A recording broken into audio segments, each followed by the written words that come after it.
$300 به ما کمک میکرد که در داخل خانه چیزی نیاز داشتیم از او استفاده بکنیم. اگر کرایه خانه‌ای بود، اگر خرج خوراک و پوشاک و اینا، همگی اینا رو در بر میگرفت و واقعا خیلی موثر بود.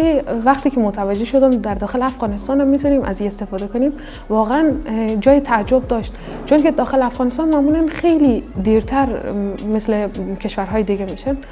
بعد و الان در داخل هرات خیلی جاها رو نگاه کنیم، تقریبا 3 یا 4 صرافی هست که میتونیم کریپتوکارنسی خود به کش یا همون پول افغانی تبدیل بکنیم و این واقعا خیلی جای خوشحالی داره.